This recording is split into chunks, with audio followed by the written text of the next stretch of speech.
రిజర్వేషన్లపై BJP దొంగే దొంగ అన్నట్టు వ్యవహరిస్తోందని CPI జాతీయ నాయకులు నారాయణ అన్నారు.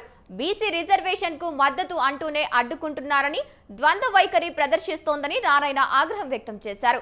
బీసీ అని చెప్పుకునే ప్రధానమంత్రి తెలంగాణలో బీసీ రిజర్వేషన్లను అమలు చేయాలని ఆయన డిమాండ్ చేశారు. ఈరోజు తెలంగాణ రాష్ట్ర వ్యాప్తంగా బీసీ రిజర్వేషన్స్ 42% కావాలని చెప్పేసి అన్ని రాజకీయ పార్టీలు బంద్కు పిలిపించాయి. ఇది వాస్తవానికి కేంద్రంలో బీజేపీ ప్రభుత్వం గవర్నర్ ద్వారా దీన్ని అబ్జెక్షన్ పెట్టేస్తా ఉంది. ఒకవైపు బీజేపీ ఈ బీసీలు మంటని చెప్పుకుంటూ నేనే బీసీ అని చెప్పేసి ప్రధానమంత్రి గొప్ప చెప్పుకుంటున్నాడు. కానీ బీసీ రిజర్వేషన్స్ కి తెలంగాణ రాష్ట్ర ప్రభుత్వం అసెంబ్లీ తీర్మానం చేసి పంపిస్తే ఎందుకు ఆమోదించరు? మరి దేశవ్యాప్తంగా మీకు ఇబ్బంది అయితే తెలంగాణ రాష్ట్ర ప్రభుత్వం అడుగుతుంది కదా, అసలు తీర్మానం చేసింది కదా, దాని ఎందుకు ఆమోదించరు మీరు? దీన్ని బట్టి చూస్తుంటే ఊరికే బీసీ అని పేరు చెప్పుకుంటూ బీసీ ద్రోహం చేసే పద్ధతులు బీజేపీ ప్రభుత్వం నడిపిస్తా ఉంది.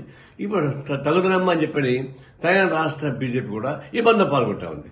అంటే కేంద్రంలో మీ బీజేపీ బీసీ రిజర్వేషన్ వ్యతిరేకమా? ఇక్కడ మీరు బీసీ రిజర్వేషన్ కాబట్టి ఆందోళన చేస్తారా? ఎంత విచిత్రం ఇది! ఇదంతా చూస్తుంటే దొంగ దొంగన అరిచేట్టుగా ఉంది తప్ప ఇంకోటి కాదు. ఇది ద్వంద్వ ప్రమాణాలు.